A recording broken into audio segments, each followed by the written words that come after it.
प्यारे बच्चों, नमस्कार। आप सभी का इस ई क्लास में हार्दिक अभिनंदन है, स्वागत है।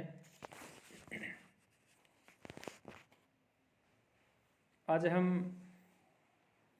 हितोपदेश का जो मित्र लाभ है उसमें कपोत मूषक कथा एक हमारे प्रसंग में आती है और उसमें आज मैं आपके सामने जो गद्य प्रस्तुत करने जा रहा हूँ, या मैं आपसे यूँ निवेदन करूँ कि भाई आज हमारी ये जो ई क्लास होने वाली है ये परीक्षा की दृष्टि से बहुत ही महत्वपूर्ण क्लास हो सकती है। चूँकि अब ये मैं जो गद्य आपको पढ़ाऊँगा इस वीडियो के माध्यम से, तो आप मान के चलिए कि ये परीक्षा की दृष्टि से मानते हुए ही महत्वपूर्ण जो गद्य हैं वो ही मैं बता रहा हूँ। एक इस वीडियो के माध्यम से सभी बच्चों से मैं ये ऐलान करना चाहूँगा कि 8 फरवरी 2021 से हमारी बीए पार्ट प्रथम की जो कक्षाएं हैं, बीए पार्ट द्वितीय की जो कक्षाएं हैं, या मैं यूँ कहूँ कि कॉलेज की सभी जो कक्षाएं हैं सुचारू रूप से संचालित होने जा रही हैं। तो उसमें आप सभी को जो है अब मैं आह्वान करूँगा कि सभी विद्यार्थियों को जिन्होंने संस्कृत विषय ले रखा है उनको आना चाहिए, और आप जो है टेक्स्ट बुक लेकर के भी आएँ, क्योंकि बिना पुस्तक के हम जो है प्रॉपर जो हम समझना चाहते हैं वो बात नहीं समझ पाएंगे। इसलिए आप जो है पुस्तक लेकर के क्लास में आए। और अब कपोत और मूषक की जो कहानी चल रही है उस प्रसंग को मैं आगे बढ़ाते हुए आपके सामने जो है निवेदन कर रहा हूँ। जब कौवे के द्वारा वो कहानी पूछी जाती है तो हिरण्यक नाम का चूहा होता है, वो ये कहानी कहता है।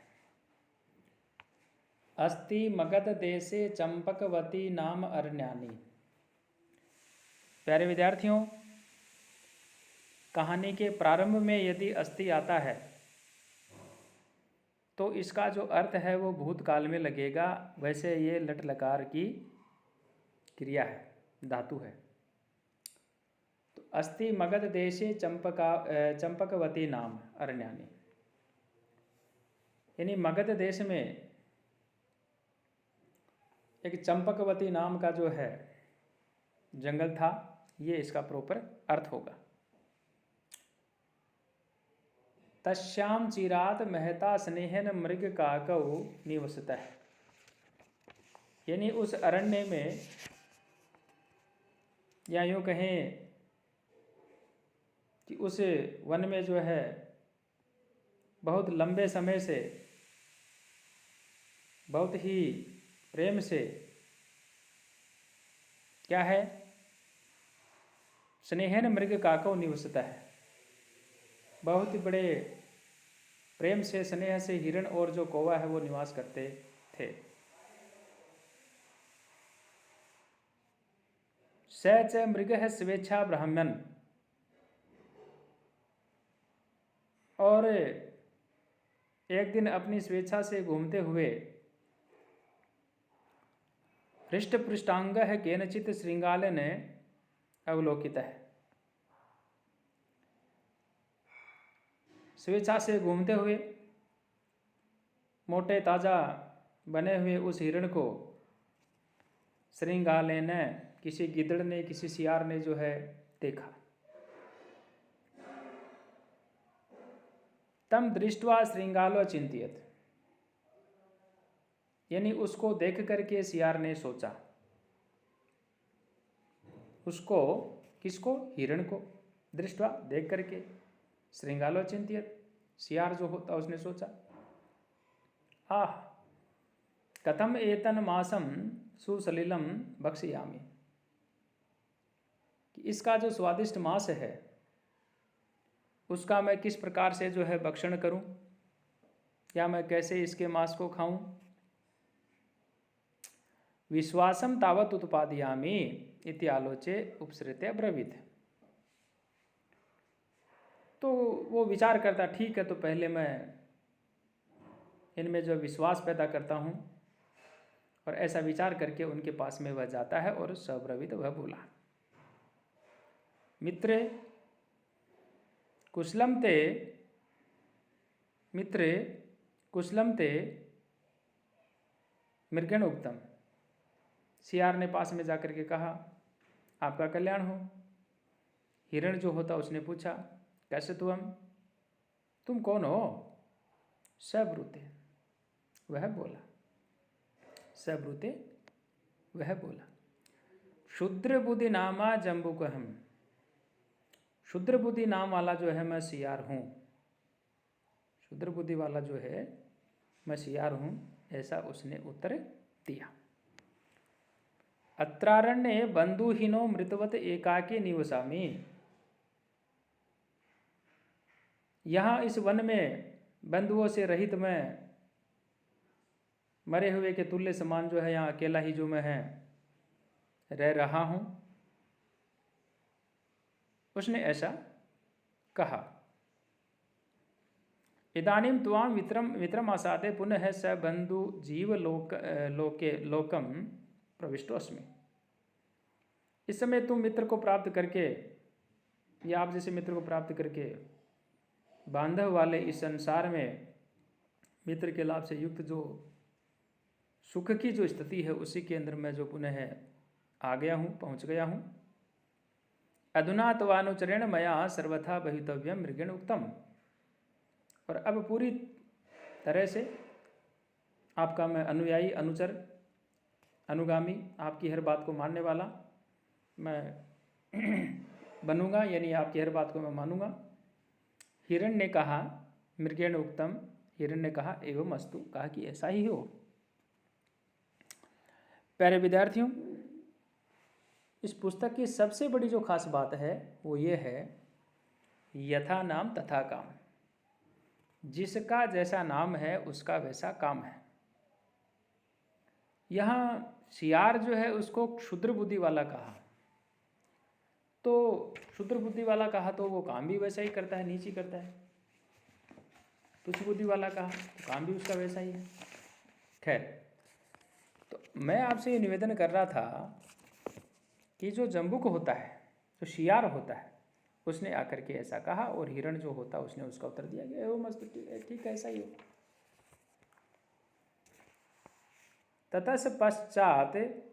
ततः पश्चात अस्तं गते सवित्रे भगवती मरीचि मालिनी तौ मृगौ वासभूमि गतौ। इसके बाद जो भी किरण मंडल का जो समूह होता है, ऐसे भगवान सूर्य जो है, भगवान सूर्य के अस्त हो जाने पर, यानी कुल मिलाकर के मैं आपसे ये निवेदन करूं कि सायंकाल के हो जाने पर या सायंकाल के समय, तौ मृगस्य वासभूमौ गतौ, दोनों हिरण के निवास पे गए। कौन? सियार भी चला गया, और हिरण जो थी वो तो थी, तो हिरण के साथ में वो भी चला गया। तो हिरण जो है उसके निवास स्थान पर वो गए। तत्र चंपक वृक्ष शाखायां सुबुद्धि नामा काको मृगस्य चिरमित्रम निवसति। वहाँ चंपक के वृक्ष की टहनी पर सुबुद्धि नाम का कौवा जो है वह रहता था, जो हिरण का बहुत पुराना एक मित्र था।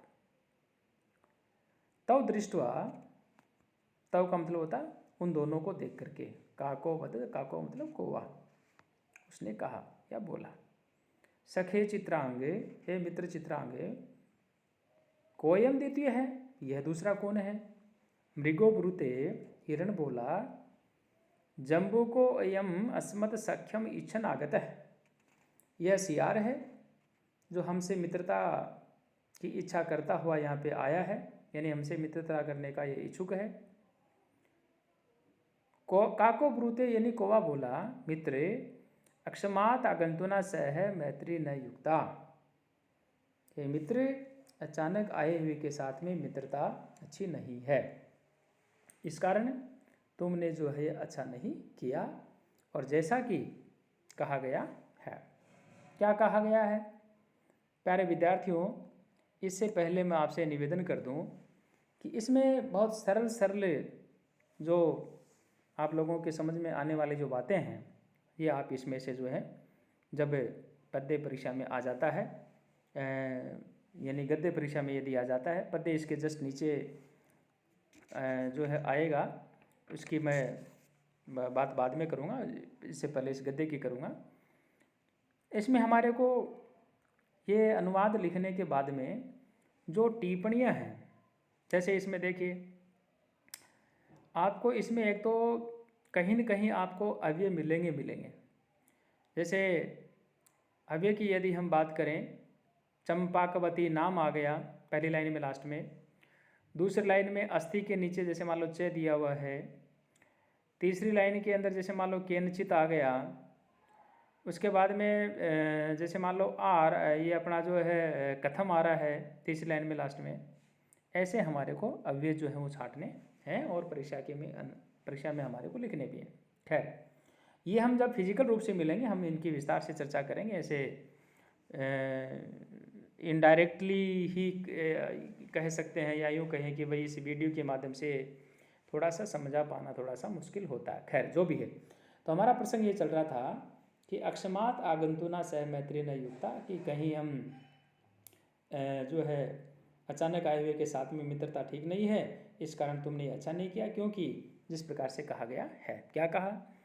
अज्ञात कुलशील से वासो देयो न कस्यचित मार्जारस्य ही दोषेन रतो हो हतो गृतो हो जर्दगवः। यानी बिना, आप देखो क्या कहा अन्वय में, अज्ञात कुलशील से कस्यचित वासा न देय है, जिसके विषय में हम जानते नहीं है, बिना कुल आचरण को जाने हुए किसी भी व्यक्ति को जो है नहीं ठहराना चाहिए, उसको वास नहीं देना चाहिए।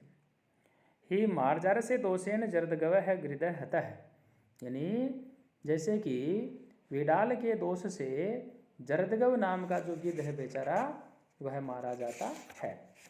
इतना कहते ही ये जो अब आगे की जो कहानी है वह गिद्ध और मार्जार की कहानी आएगी। तो उस कहानी को आप लोगों तक जब पहुँचे, तब तक मेरा सभी विद्यार्थियों से निवेदन है कि आप ये जो मैंने आज आपको जो गद्य पढ़ाया है, इसको आप सुने, आपके लिए बहुत उपयोगी होगा। बहुत बहुत धन्यवाद।